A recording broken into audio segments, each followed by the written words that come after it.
Hi students, in this video we are going to discuss about the law of conservation of momentum. Law of conservation of momentum. What is the statement of this?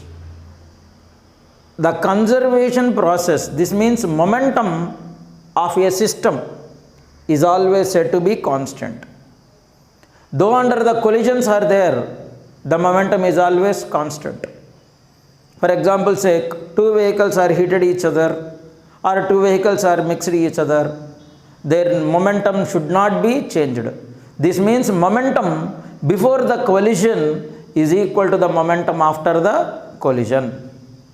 Momentum before the collision is equal to momentum after the collision. Let us see what the thing is happened in this case. Let us consider the two bodies are there, body of mass m1 and body of mass m2. For example sake, in this case u1 or u2 is greater than u1. Initial velocity of the first body is u1 and initial velocity of the second body is u2. After certain time both of them are collided, means they hit each other. After the hitting or after the collision, again they are moving with certain final velocities v1 and v2.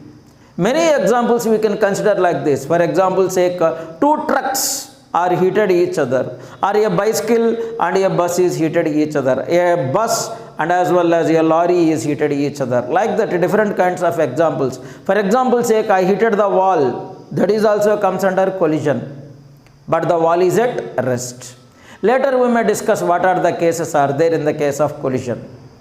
Now, what we said, in the conservation of momentum, momentum before the collision is equal to momentum after the collision. Now come to this, momentum before collision. What about the mass of body 1? We know that momentum is a product of mass and velocity. Here initial velocity is u1, so the momentum of the first body before the collision is equal to m1 and u1.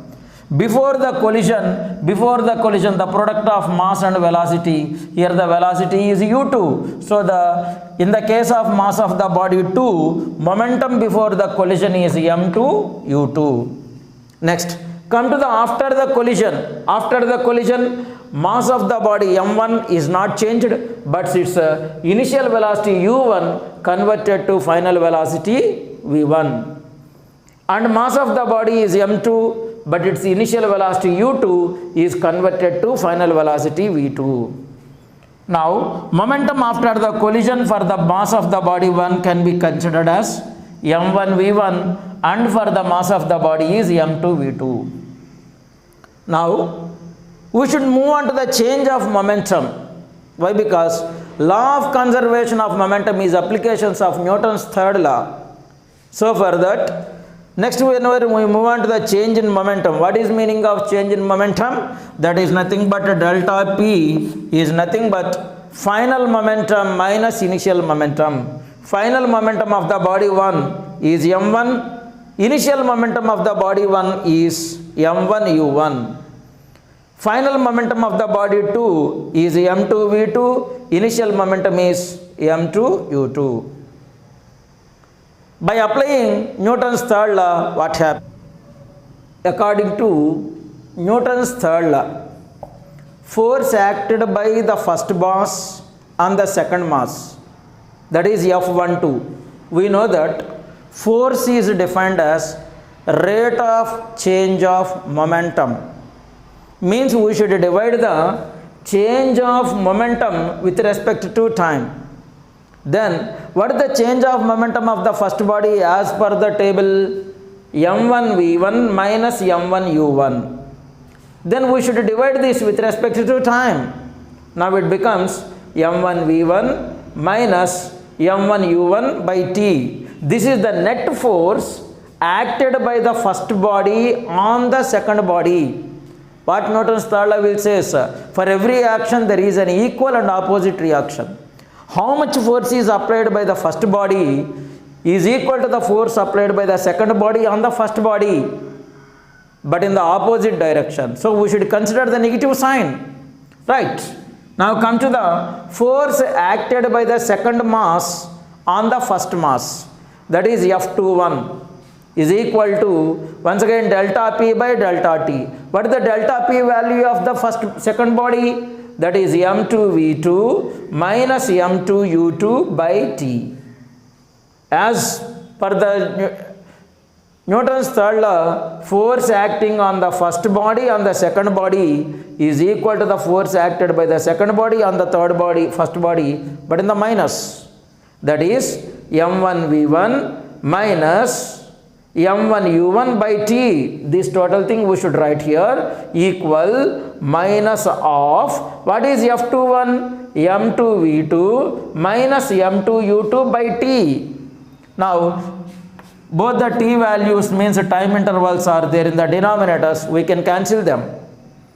Then what is left? M1V1 minus M1U1 equal to, by multiplying with minus M2V2, minus of minus becomes plus M2U2. Now by rearranging, why? Because here minus M2V2 will be converted into the right hand side, minus M1U1 will be transferred to the left hand side. Now it becomes M1V1 plus M2V2 is equal to M1U1 plus M2U2. This means total momentum after the collision is equal to the total momentum before the collision.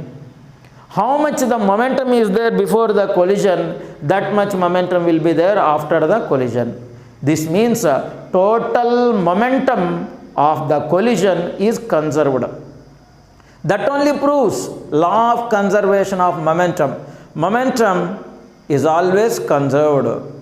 Law of conservation of momentum follows as per Newton's third law. What is the statement? Once again, the total momentum of the particles before the collision is equal to the total momentum of the particles after the collision. That means momentum is always conserved. Thank you.